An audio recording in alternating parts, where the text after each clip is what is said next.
What's up, friends, and welcome back to Hot Air, your unapologetically bold queer podcast where we get real about life, love, and all the messy, beautiful stuff in between. I'm Joshua Robert, and today's episode is extra special because it's my motherfucking birthday. I was going to say birthday week, but I'm more of just like a birthday human. It is my birthday today while you're listening to this. If you're listening to this on July 29th. And for this episode, I want to take you on a deeply personal journey, reflecting on the last year of growth, therapy, everything I've learned about loving myself.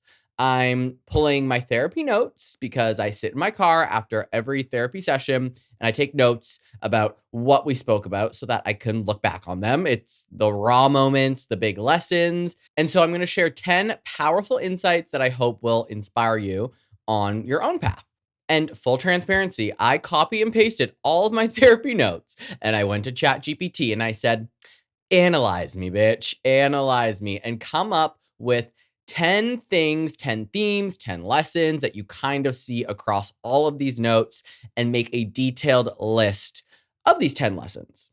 So if you've ever felt stuck in guilt, trapped by people pleasing, or anxious about change, then this episode is for you. So we're going to unpack how discomfort can be a sign of growth, why boundaries are acts of radical self-love, and how breaking old cycles is one of the bravest things you can do. I mean, the list goes on and on and on, but we'll get to it when we get there. So grab your favorite drink. I have a very light Aperol Spritz. Get comfy and let's get into it because growth isn't always easy, but it's always worth it. Are you ready to celebrate my birthday with 10 of my takeaways from the last year? Well, if you're not, too bad because we're starting. So let's hit it.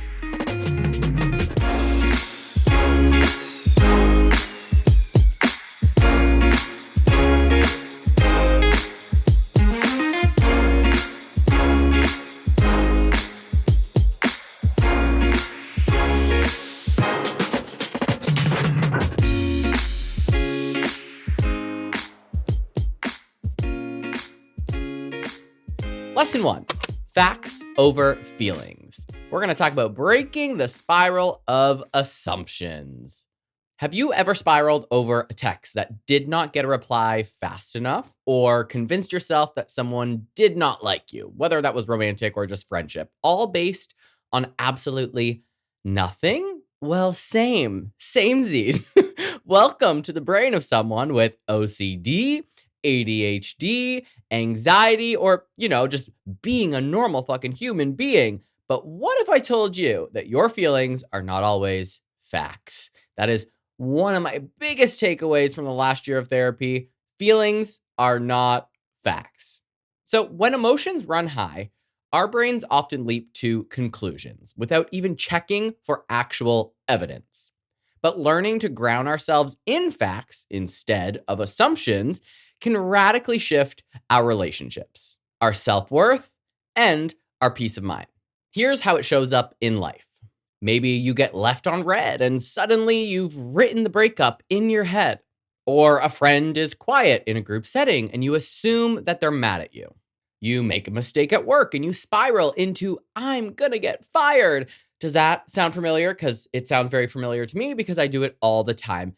These are emotional assumptions that we mistake for being truth. And in every section, we're going to get into a bit of a psychological backing. So that's what we're going to do next. Cognitive behavioral therapy calls this cognitive distortion, specifically mind reading or catastrophizing. Our brains skip over reality and invent scenarios based on fear, insecurity, or old wounds. Grounding techniques like asking, what are the facts, are going to help activate the logical part of our brain, which is the prefrontal cortex, to override the emotional response. Your amygdala. Remember that from a previous episode? Amygdala. Couldn't pronounce it. Can now. Look at me go. So take a pause when you're having these crazy moments where you're spiraling. I do it all the time. I go, wait a second. Your imagination is running wild. What are the facts? Let's go through them. Look at them. Talk yourself off this ledge. And I promise you, it works. Also, in every section, we're going to do a little reflection and journal prompts, should you be a journaler, or you could just think these out loud and just try to work through it. So one of them is Think of a time that you spiraled emotionally, and what did you assume? Then, what actual facts did you know at the time? Next, what story did you create in your head? Then, what would it look like to rewrite that moment using only the facts? And of course, in every section, we're also going to have a little personal story tie in. So, in one of my therapy sessions, I talked about overthinking the group dynamic at a group event. I was spiraling beyond. I was also very tired. It was a very long day. So then, when I'm extra tired, I just spiral even harder. And I was worried that I was not fitting in, that I was being judged, that everyone secretly disliked me. And this has been a constant theme for almost my whole entire life. And my therapist stopped me when I was talking to him about this, and he said, "What are the facts, not the assumptions?" And the truth was, no one had said or done anything mean to me. People were just interacting with each other in familiar ways because they had years of history and I was relatively new to the group. I was trying to wedge myself into a narrative that did not exist. And this was all based on fear. So when I returned to the facts, the spiral stopped. I wasn't an outsider, I was new. And that's the difference. So when you start spiraling, pause and ask, what are the facts? That one sentence can be your parachute out of an emotional freefall. And up next, we're getting into the mess of validation, boundaries, and family dynamics. So buckle it on up, baby. Lesson number 2. Guilt is not a GPS, it's a check engine light. So have you ever felt guilty for simply wanting something different? For needing space, changing your mind, or just choosing yourself? Guilt is one of those emotions that feels like it's trying to guide you, but more often than not, it's just your past trying to keep you small. So, we're going to break down the difference between true guilt and false guilt and how to stop letting that emotional manipulation from others and yourself steer the ship. Now, guilt is not always a moral compass. It's often a sign you've outgrown a system that benefited from your silence. And here's how it might show up in your life. You might feel bad for canceling plans, even when you're overwhelmed or mentally drained. Changing your birthday plans and then immediately worrying that you're going to disappoint someone else. Or spiraling because you didn't call a parent back fast enough. Maybe constantly asking yourself, am I being selfish? And struggling to set boundaries because guilt kicks in the second that you do. All right, here's the psychological backing. Guilt is self-conscious emotion that develops from an internal sense of having done something wrong. However, psychologists differentiate between adaptive guilt, which corrects harmful behavior, and maladaptive guilt, which arises from perceived wrongdoing that isn't actually wrong. So, in childhood, if you were rewarded for being easygoing or punished for speaking up, guilt becomes a conditioned response to taking up space. For many queer individuals and those from enmeshed family systems, this guilt is heightened. It becomes less about, I did something wrong, and more about, I'm wrong for wanting this. Here's some prompts to help you if you want to journal or reflect. When was the last time I felt guilty for doing something that was ultimately good for me? What was I afraid might happen if I didn't feel guilty? Who benefits when I feel guilt and who suffers? Can I remember a time guilt taught me something real? How was that different from the guilt I feel now? There's also this fun little exercise. It's a guilt reality check. So ask yourself, did I hurt someone? Or am I just uncomfortable because I'm breaking a pattern? And then repeat, I can disappoint others and still do what's best for me. That is the hard part. You can let people down just by taking care of yourself, but you should always come first. And here's my personal tie-in. I felt this guilt big time around for my birthday. I had this vision for a simple celebration, something small that felt like joy and not pressure. And yet, the moment I started changing plans, I spiraled. Would people feel left out? Would I seem flaky? Then came the deeper layer. Why am I feeling guilty for honoring my energy? I just wanted to do something chill. But then I was like, oh, wait, is everyone else going to be so fucking bored because we're just kind of having an easy night in? And I brought it to therapy. We unpacked how much of my guilt comes from needing to be the peacekeeper, the entertainer, the glue. When I shift away from that role, I feel like I'm betraying someone. But the truth, I'm betraying myself when I don't shift. I am betraying myself when I'm only taking up space for other people. And guess what? I changed my plans. I celebrated in a way that felt like me. And the people who love me, they still showed up. And this wasn't this year. It was actually a few years ago. But because my birthday was coming up, I kind of brought that up more recently in therapy. So let's close out guilt. It's not wrong. It means you're human. But you owe it to yourself to learn the difference between guilt that signals growth and guilt that's just your old conditioning throwing a fucking fit. Your birthday, your energy, your boundaries are not up for debate. Lesson number 3. You can't be the glue and grow too. So, if you're always the one keeping the group chat alive, fixing the tension in the family, or making sure no one ever feels uncomfortable, you might be the glue. But being the glue comes at a cost. What if your role as the emotional binder is the very thing that is holding you back from growing into your truest self? Let's talk about the price of keeping things together when what you really want is to break free. Being the emotional glue may feel like love, but it can actually be self-abandonment in disguise. And here's some ways that it shows up in life. You're the friend who checks in, plans everything, remembers birthdays, and feels crushed when no one returns the energy. You downplay your needs to avoid rocking the boat. You avoid conflict even when something deeply bothers you. You feel responsible for everyone's mood, especially in your family or romantic relationships. And you struggle to grow or make bold moves because you worry that others will fall apart without you. Here's the psychological backing. This dynamic is often rooted in enmeshment and parentification. Enmeshment happens when personal boundaries are unclear and when we start to absorb other people's emotional states as our own. Parentification happens when a child takes on adult responsibilities, often acting as a caregiver to a parent or siblings. When you're raised in a system where your value is tied to emotional caretaking, you learn to equate peacekeeping with love.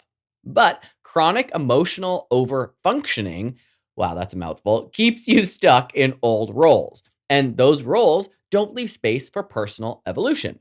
I feel like if I was you, I would rewind that and listen to that again because that was a lot.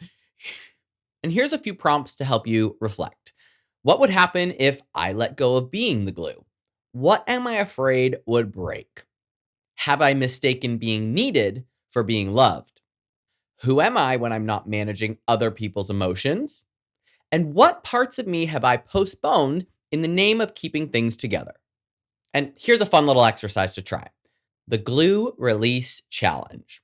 For 1 week, 7 days, commit to not being the first to check in, plan, or smooth things over. Let the silences just sit. Let others step up or not. Perhaps they will not, and that will tell you a lot. Journal how it feels each day. Is it scary? Is it liberating? Is it both? It's really good to do this. I've done it a million times throughout life, but especially so in the past year. Which brings me to my personal little story. This one hits hard for me. I remember sitting in therapy, completely drained, and realizing I had been playing therapist to many of my friends, emotional bodyguard to my family, and motivational coach to people I barely even fucking knew. And I was not growing. I was maintaining everyone else's stability and ignoring mine. Even in relationships, I thought love meant making myself small so that others did not feel inadequate. I was always trying to make sure that everyone else was okay. But what I wasn't asking was, am I okay? And I'm also often the first person to speak up. And one of the scariest things I did last year was step back from being the fixer. It forced people to face their own stuff. Some people didn't like it. Some have walked away and out of my life. But the ones who stayed, they started meeting me halfway. And some of them are still on their way to halfway. But you just got to take a few steps back and let people come to you. You can't build a life that's true to you while you're also holding up everyone else's. Being the glue might feel noble, but growth requires some type of release. You're not abandoning people when you let go. You're choosing not to abandon yourself. And again, we have to choose ourselves first. Lesson number 4. Discomfort isn't a red flag, it's a signal you're in the arena. Have you ever backed out of something, whether it was a conversation, a new relationship, or a creative project, because it felt uncomfortable? But what if that discomfort is not a warning sign to run, but a signal that you're showing up and you're growing up? So, discomfort is often the gateway to growth, not the stop sign that we think it is. And we all know that change is scary. That's when we usually back out of things. So, here's a few ways that it might show up in life. If you avoid a difficult conversation with loved ones just to keep the peace, you freeze before starting something new, like launching a podcast or showing off your art. You feel awkward in social settings where you want to belong but fear rejection. You hesitate to express your true feelings because vulnerability feels unsafe. Or you tell yourself, I'm just not ready, even when the fear is really just about being seen. And nobody's really ever ready to do anything. I was not ready to make this podcast. I just said, you know what? Stop being a pussy, get down to business, make it happen. And here's your psychological backing. The growth zone model explains that personal development happens when we step outside of our comfort zones into a place of challenge and uncertainty. Neuroscience shows that new learning, rewiring, and healing activate when the brain experiences manageable stress. Therapies like exposure therapy teach us to face uncomfortable feelings gradually, reducing anxiety over time. Plus, Brene Brown's research on vulnerability reminds us that courage is leaning into discomfort rather than avoiding it. Here's some prompts to help you reflect. What discomfort have I avoided that might actually be a sign I'm growing? When was the last time I felt awkward but glad I showed up anyway? Happens to me all the time. How do I typically respond to vulnerability? Do I close off or do I lean in? And what's one small step I can take this week to sit with discomfort instead of running from it? And here's an exercise that might help you with that. Try a discomfort check in for a week. Each time you feel discomfort, pause and ask, is this discomfort warning me to run or inviting me to grow? And then take note of your answers. Journal them, notice the patterns. Again, is this discomfort warning me to run or inviting me to grow? And most of the time, it's inviting you to grow. Unless you're being chased by a serial killer through the forest or a graveyard, then run. And here's my personal story tie-in. This lesson hit me hard around my art show, and my very first art show ever, and all these new creative projects I was working on as well. I'd been sitting with ideas that felt too raw or too raunchy because I was really worried about judgment. I was terrified of the discomfort that would come from people seeing that side of me, specifically these nude male acrylic paintings that I was working on. But I also knew if I never pushed past that, I would just stay stuck. And then there would be that idea just sitting inside of me. Therapy helped me name that fear and realize that discomfort was a signal, not a stop sign. So I started painting those images anyway, not perfectly, not fully formed. Some are half done. Some are some of the best things I've ever created. But honestly, with every brushstroke, the discomfort got smaller and my confidence grew. And when I have exhibited these pieces of art at my first art show and at a few of the markets I've done here in San Diego, people love those paintings. No one's bought them yet. They're for sale on my website by joshuarobert.com. But just taking that step towards the discomfort ended up feeling very rewarding. So discomfort isn't your enemy. It's your body and mind saying you're stepping into something important. So next time fear or awkwardness shows up, why don't you try leaning in? You might be standing on the edge of your biggest breakthrough, just like I did with this podcast. Scared to start it, glad I did. Lesson 5. Your boundaries are your blueprint for self-love. Have you ever felt guilty or selfish for saying no, or worried that setting a boundary would push people away? Well, let me tell you, boundaries aren't walls to keep others out. They're the foundation for how you love and respect yourself. Boundaries are not punishment for others. Although sometimes people feel like they're being punished and they are mad at you for setting them, they're acts of radical self-care that protect your energy and protect your well-being. And here's a few ways that shows up in life. Saying yes to things that you don't want to do because you fear disappointing others. feeling drained after social events, but not speaking up about your limits, accepting disrespectful behavior to avoid conflict, ignoring your gut feelings because you've been taught to prioritize others' comfort over your own, or constantly over explaining or apologizing for your needs. You can tell I'm over it all just by the tone of my voice. And here is your psychological backing.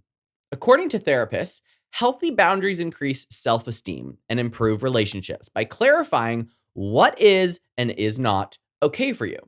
Boundaries regulate interpersonal dynamics and prevent resentment. Ugh, the amount of resentment I felt towards so many people until I started setting boundaries. Whew, getting rid of that resentment really sets you free.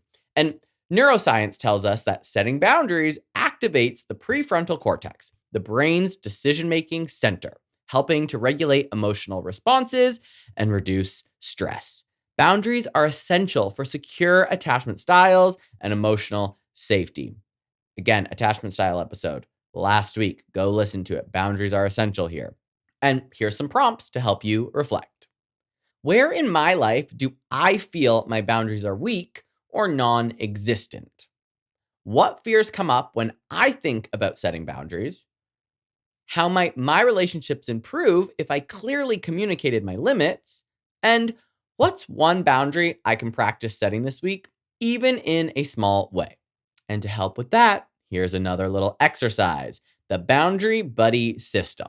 Choose a trusted friend or therapist to role play with, and not in a sexual way. Set a boundary with them and practice saying what you need clearly and calmly, and then reflect on how it feels to prioritize your needs. And then, if it feels good, maybe you can set it into motion. And now, my personal story tie in. I remember setting a firm boundary with my mom last year, telling her clearly what I expected in our communication and what would happen if those boundaries were not respected. It was not easy. There was definitely guilt. It doesn't feel good to tell people that you love, like, this is where I'm going to draw the line. And there was a lot of resistance and a second guessing on my behalf. But that boundary gave me power that I had not felt in, well, I was going to say years, but probably my whole life. It clarified my limits and helped me stop just overextending myself for people who I felt were not willing to meet me halfway. And just because I felt it doesn't make it facts. Remember, facts, feelings aren't facts, but that was the way I felt about it. But all in all, it was an act of self-love that was disguised as a hard conversation. And my mom and I have talked about this at length. She's been very open to my perspective on a lot of things, especially since I started the podcast, and she listens to it. So, hello, mother. Thank you for giving birth to me on this day, 37 years ago. So, boundaries are not meant to be selfish or mean. They're necessary for growth. They're necessary for healing and joy. Your boundaries are your blueprint for self-love. Protect your peace by honoring them, even when it's uncomfortable. Lesson 6. Your anxiety is not you. So, anxiety can feel like a relentless voice telling you that you're about to fail, get rejected, or be abandoned. But what if anxiety is not the enemy, but it's a messenger? So, we're going to explore how anxiety shows up in your life and how tuning into its signals can lead to deeper self-care and not just self-judgment.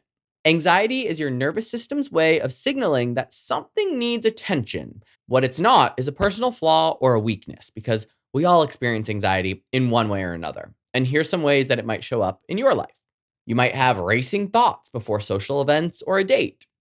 Physical symptoms like a tight chest, restlessness, or night sweats, or when you sit there and your leg is shaking, tapping up and down, that's anxiety. Avoiding situations just in case something goes wrong. Replaying worst case scenarios over and over in your head, and feeling on edge even when nothing objectively wrong is happening. And that happens to me several times a week. I'm like, did I forget to pay a bill? Is my house on fire? Do I have a flat tire? I just I go down this rabbit hole of feeling like something is off. And I have to remind myself, everything's okay. And here is the psychological backing. From a neuroscience perspective, anxiety activates the amygdala, our brain's alarm system. When the brain senses potential threat, real or imagined threat, it triggers fight, flight, or freeze responses just to protect you. However, anxiety becomes problematic when the alarm system is stuck in the on position. There's a theory that highlights how the nervous system toggles between safe and defensive states. Regulating anxiety means helping the nervous system return to safety through grounding, breath work, and mindful awareness. There's a lot of talk throughout all this just about being grounded. Go touch grass. And here's some prompts to help you reflect. When do I notice my anxiety rising? What are the triggers? What physical sensations come with my anxiety? How do I usually respond to anxious feelings? Do I fight? Do I flight? Or do I freeze? And what's one small self-care practice I can try next time anxiety shows up? And I'll help you with that with this grounding practice. It's the 5-4-3-2-1 technique. Name 5 things you see, 4 things you can touch, 3 things you can hear, 2 things you can smell, and 1 thing you can taste. This shifts your brain from alarm to being present. And I would imagine that can go in any order: see, taste, touch, etc. And here's my personal story tie-in. I have struggled with night sweats and restless thoughts when anxiety hits, and I struggle with it hard. And like, I will wake up drenched. I literally have to towel off. Sometimes I have to put a towel down on my bed because my night sweats are so bad. I actually, TMI, but I actually am like, did I wet the bed? Like, did I pee everywhere? Because I'm so wet. I stand up and it's dripping down my legs. Okay, TMI over. Well, it wasn't pee, it was just sweat. So one night, instead of spiraling, I paused and I did a grounding exercise that I learned in therapy. It didn't fix everything instantly, but it reminded me that I could choose to care for myself instead of beating myself up for being anxious and being like, oh my God, again, now you have to wash your sheets again, blah, blah, blah, blah. I just was able to calm myself down. So therapy taught me that anxiety is not a weakness. It's a call to action, a need for safety, connection, or just rest. The more I responded with kindness rather than judgment towards myself, the easier it got to face those moments. So anxiety is part of being human, but it doesn't have to control your story. Listen to it like a signal, not a prison sentence. Care for your nervous system and watch how your relationship with anxiety transforms. Now, this next lesson I really love because I've experienced a lot of it this year. Lesson 7, your anger is a messenger, not a monster. Anger often gets a bad rap, and sometimes rightfully so. We're told to suppress it, control it, or not be so angry all the time. But what if anger isn't the villain in your story, but it's a powerful messenger trying to tell you something important, just like the anxiety was trying to tell you something important? Anger is an emotional signal pointing to unmet needs, boundaries crossed, or injustice. It's not something to be ashamed of or feared. And here's a few ways that anger might show up in your life. Feeling sudden bursts of frustration that feel like too much. Shutting down or lashing out after holding in feelings for too long. Feeling guilty or ashamed after expressing anger. Avoiding confrontation to keep the peace, which leads to resentment. Or using humor or sarcasm to mask irritation. Guilty, guilty, guilty, guilty, guilty, all of the above. That is me. I will definitely use humor and sarcasm, if you haven't noticed, to not get so deep sometimes. And I almost always feel guilty after I get upset, even if it's justified. Here's some psychological backing. Anger is a secondary emotion. It often masks deeper feelings like hurt, fear, or vulnerability. Psychologists emphasize the importance of recognizing anger as a healthy response to boundary violations or just unfair treatment. In therapy, emotion-focused therapy encourages expressing anger constructively rather than bottling it up or exploding. Healthy anger regulation activates the prefrontal cortex, which, again, we talked about that a lot, allowing us to communicate needs clearly without damaging relationships. And here's a few prompts to help you reflect. When do I feel anger most intensely, and what usually triggers it? What deeper emotions might be under my anger? How do I usually express or suppress my anger? And What would it look like to communicate my anger in a way that honors my feelings and respects others? And here's a little exercise to help you with that. It's called the anger journal. When you feel angry, write down what triggered it, what you're really feeling underneath, and write down what you need. Then write a compassionate message to yourself that acknowledges your anger without judgment. And that way, hopefully, you won't lash out at others. And here's my very scary personal tie in. There have been many times I was scared of my own anger, worried that it would push people away from me, make me unlikable. But therapy did help me in a way see that my anger was often my inner truth just screaming for some fucking respect. I'm still mad about it. I remember a moment when I felt furious at a close friend who repeatedly ignored my boundaries.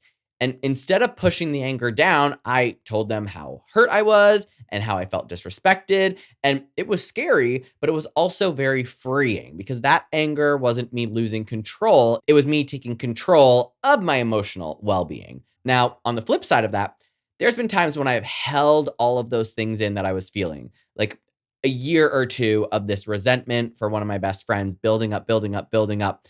And then when it came time, I flipped out beyond because I didn't know how to communicate effectively prior to that. And we didn't speak for 6 months because I was so ashamed of the way that I behaved. I was so embarrassed, and I didn't have those tools to help me feel comfortable enough to just express myself in the moment over that year or two where things kept popping up. Now, because I've been going through therapy, I do know how to do that. There are still times I get pissed off and mad, and I'm still sassy and a bit of a cunt, but that's just Josh. But now I can do it in a mature way. I can sit down and be like, this is what I'm feeling. I don't want to resent you for this. This is why I feel this way. And it's been a hot minute since I've exploded and blown up at someone, and I'm really hoping it stays that way. So, your anger is a guide. It's not a grenade. When you listen, understand, and express it thoughtfully, anger becomes a tool for healing and connection. It's not a tool for destruction. Lesson number 8. You are not behind, you're just healing. In a world obsessed with hustle and milestones, it's easy to feel like you're always behind, like everyone else is moving faster, growing quicker, or having it all figured out. But what if the pace of healing isn't linear? And comparison comparison only keeps you stuck. So, we're going to dismantle the myth of falling behind and embrace healing on your own timeline. Again, healing is not linear. It's not a linear process. It's very unique to you. Progress is going to look different for everyone, and it's okay to move at your own pace. Here's a few ways that comparison can show up in your life. You might compare your progress to your friends' relationships, careers, or emotional growth. Let's be real, who hasn't done that? You might feel frustrated when you revisit old wounds or patterns, like you're trying so hard to heal and then you take 2 steps back. It's okay. Let's just keep moving forward.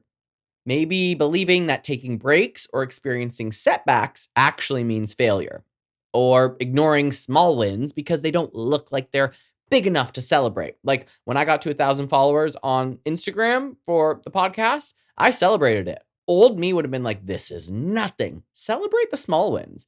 And lastly, maybe rushing to fix yourself instead of honoring where you're at. Don't skip ahead. Just be proud of how far you've come. And here is some psychological backing. Healing and growth are often described as spirals, not straight lines. Psychologists recognize that relapse and setbacks are normal parts of trauma recovery and personal development. The brain rewires itself gradually through neuroplasticity, which I did an episode on how to break your habits and rewire your brain. And emotional processing can take years. This is not like you don't just go to therapy for 3 months and everything's fucking hunky dory. That's not how it works. It's a lifelong commitment. Mindfulness and self-compassion research shows that treating yourself kindly during setbacks is going to boost your resilience and motivation, whereas harsh self-judgment is just going to prolong the suffering and slow down your healing journey. Here's a few prompts to help you reflect. When have I felt like I was behind? What was happening in my life at the time? What small progress have I made that I have not celebrated? How do I talk to myself when I experience setbacks? And what would it feel like to allow myself to heal without pressure or deadlines. And here's a little exercise to help with that. Why don't you try creating a healing timeline? Create a list of milestones, big and small, in your healing journey. Therapy starts, moments of courage, boundaries set, bad days survived. Reflect on how far you've come rather than how far you still think you need to go. Because fact of the matter is, if you're in therapy and working on yourself in any way, you're leaps and bounds ahead of many other people. And here's my little personal story tie-in. I remember feeling anxious when I wasn't, quote unquote, getting better fast enough in therapy or life. And some people told me I should get a new therapist because it wasn't on their timeline. I disagree. I feel like my timeline is my timeline. However, I'd revisit old pain and wonder if I was stuck. But therapy was showing me that healing wasn't about perfection or speed. It was just about being present. It was about showing up for myself every single day, even on the hard ones, and showing up for therapy every Tuesday at 3:30 p.m. And that mindset shift helped me stop beating myself up and start appreciating the messy, beautiful process that I was on, the road that I was on. So remember that you are not behind. You're healing in your own time, in your own way. So just be patient, show up, and remember, progress is progress, no matter how small. Lesson 9, the power of breaking cycles. So, have you ever felt trapped in a pattern, whether in family drama, relationships, or self sabotage that just keeps repeating over and over? What if the power to break those cycles isn't out there somewhere else, but it's inside of you? So, we're going to talk about how I sounded very Canadian there. We're going to talk about how choosing to break free is one of the boldest acts of love that you can give yourself. Breaking generational or personal cycles takes a hell of a lot of courage, and every step forward rewrites the story for yourself and those who come after you, should you be having children. I will not be, but if you have kids, you know what I mean. Here's a few ways that this can show up in life. So, recognizing patterns in your family's communication or behavior that is going to cause pain. Struggling to have different boundaries or healthier habits than those you grew up with. Feeling guilty for wanting better when others around you just accept the status quo, or working to create new traditions or ways of relating despite resistance. And lastly, worrying if your changes will isolate you or cause conflict. And sometimes they do, and that's reality. I mean, this all is kind of focused on family stuff. So here is the psychological backing. Family systems theory explains how roles, beliefs, and behaviors get passed down unconsciously through generations. But self-awareness and intentional action allow us to disrupt these inherited scripts. Again, neuroscience shows that the brain can form new neural pathways, which supports change and healing across generations. So being a cycle breaker often means sitting with discomfort and uncertainty, but it's a vital part of growth. And here's a few prompts to help you reflect. What patterns or cycles from my family or past do I recognize in my current life? How have I tried to break or change these cycles? What fears come up when I think about stepping outside the familiar? And what would my life look like if I fully embraced being the change? Here's a little exercise to help. Try the cycle breaker letter.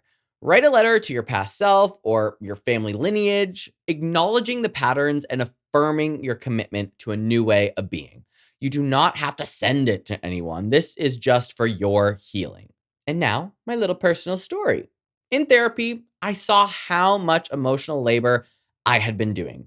In my point of view, while my own needs sat on the sidelines. I realized that to break the cycle of people pleasing and emotional caretaking, I had to step back. I had to set boundaries and even disappoint some of the people that I love. And no, that's not easy. Some family members were very resistant, still are. That's on them. But I'm learning that choosing my well-being over old dynamics is the greatest gift that I can give myself. And maybe one day the others will see that too. But for now, I feel much more at peace knowing that I've set my boundaries, that I'm changing the cycle, that I am doing things my way and what feels best for me. So breaking cycles isn't just about stopping old patterns. It's about consciously creating a life rooted in self-love and authenticity. You have the power. It starts with one brave choice. And we made it all the way to our final lesson, lesson 10. You can be the cycle breaker, even if you're still figuring it out. Do you ever feel like you're waiting to have it all together before you make a big change? The truth is, none of us have it figured out. And we never really do. And that's exactly why just starting something is so powerful. And this final lesson is all about embracing the messiness of growth and knowing that imperfect steps still break cycles. So you don't have to be perfect or have all the answers to begin breaking a cycle. Progress happens through intention and imperfect action. And when I talk about breaking cycles, I just mean changing something. Breaking a cycle of hating your job, breaking a cycle of not traveling, breaking a cycle of being in an unhealthy relationship, breaking a cycle of being a people pleaser, breaking a cycle of not starting that new project that you're passionate about. It can mean anything. And here's a few ways it might show up in your life. Feeling stuck because you think you need more clarity before you're going to make a change, waiting for the right time to speak up and just appear, or the right time to set boundaries, or the right time to heal, comparing your journey to others who seem much further ahead than you, getting discouraged by setbacks or mistakes you might have made, and hesitating to share your story or ask for help because it's not perfect. Psychologists recognize that self-compassion and growth mindset are essential for substantial change. Research shows that treating yourself kindly during setbacks fosters resilience. And we all know imposter syndrome, but imposter syndrome often tricks us into thinking that we are not ready to act. But neuroscience reminds us that growth and change happen through practice, not perfection. So small, consistent steps help build new habits and emotional strength. And here's some prompts to help you reflect. What perfect conditions am I waiting for before I can act? How can I practice self-compassion when I stumble? What small, imperfect step can I take today towards breaking my cycle? Who can support me in this journey, even when it feels messy? And here's a little exercise to help with that. Why don't you try the imperfect action challenge? Pick one small change related to breaking a cycle. Set a boundary, share a feeling, or just simply say no to something that you don't want to do. Do it without over planning or waiting for perfect timing. Then think about or journal how it feels. And then what did you learn from that? Just try doing one small thing differently than you might have done last week. And here is my personal little tie-in. I often catch myself stuck in what I love to call the waiting room. I'm just waiting to feel ready or waiting to feel perfect before making moves in life, in art, in creating a podcast. Therapy reminded me that growth is not a straight line, and mistakes do not erase progress. I love that. Mistakes happen so you can learn something. They don't erase how far you have come. So when I finally started sharing more authentic parts of myself, even if they were messy or vulnerable and raw, I realized that I was already breaking old patterns that I set for myself just by showing up. I didn't need a perfect script. I just needed the courage to start. I didn't need a perfect podcast idea. I just needed to sit down and say, you know what? You've been thinking about this for years. You've had a million different podcast concepts. You have this cycle of getting excited about an idea and then creating a logo and then creating a concept. And then I get so deep in this planning that I'm like, it's not perfect. The planning isn't perfect. The format isn't perfect. So I stop. I give up. And by now, who knows? I could have been one of the top podcasters in the world had I have started a podcast 17 years ago when I wanted to. But I finally was like, this is your idea. It's called Hot Air. You're going to talk about whatever you're passionate about that week. And who cares if you fuck up? Who cares if the sound is off one week? Who cares if, you're staying up late some nights to edit it and put it up there? Who cares if the lighting is off? Who cares if your bronzer looks fucked up one day? Like, nothing is perfect. Just fucking start. And if you are working on yourself, you're already breaking cycles just by choosing to grow, to heal, to love yourself in all of those wonderful imperfections. So keep showing up, keep trying. The journey is yours, and just the journey is enough. Unless you're trying to get to the gym on time and there's a lot of traffic, then the journey is really annoying. But like the journey and healing, enough. And that is your 10 lessons, my 10 takeaways from therapy in the last year. Being 36, I mean, technically it's your 37th year of life, but God, I guess I'm going into my 38th year of life. But when I was 36, that whole year was about growth. It was about therapy. It was about finding new friendships. It was about exploring who I am. It was about change. It was about cutting the patterns, trying new things, breaking the cycles. Everything that I just listed are things that I have done, and it takes time. I am not perfect at them, but I'm on my way to being better at them. Like I literally, as I said at the top, copy and pasted my very detailed notes, a gazillion of them from every therapy session, put them into ChatGPT, and this is what that wonderful little AI system came up with. And reading it and going through that all with you is very refreshing. And I'm excited to go into 37 and bring you along for the ride as I continue to learn things in therapy about dating, about queer life, about myself, about just growth and change. And there's so much more to come. And really, overall, like, I just hope that that was helpful. I hope you picked up on some things. I hope we learned some things together. It was very helpful for me to look back on how far I've come. So, thank you so much for spending this time with me and on my very special birthday. And again, just remember that growth isn't linear. You don't have to have it all figured out just to start healing. Like, it's better to just go, just do it. Take the first fucking step. Set your boundaries, listen to your anxiety, honor your anger, and don't be afraid to break some cycles because nobody wants to repeat history. Even if you're still figuring out the steps, just take a step. And of course, if this episode resonated with you, consider sharing it with someone who might need to hear it and could use some of these 10 tips. And if you want to dive deeper, you can connect with me on Instagram and TikTok at _hotairpod, or you can head over to my website, hotairwithjoshuarobert.com, and submit some of your stories, maybe some of your therapy takeaways, and maybe you're going to apply some of these lessons and little tips, and I would love to know how they work out for you. And of course, because it's my birthday, why don't you just leave me a review? Why don't you share this with more people? Why don't you listen to it on every single app that you can possibly find? So until next time, keep showing up for yourself, keep breathing through the discomfort, and keep turning up the heat on your own damn life.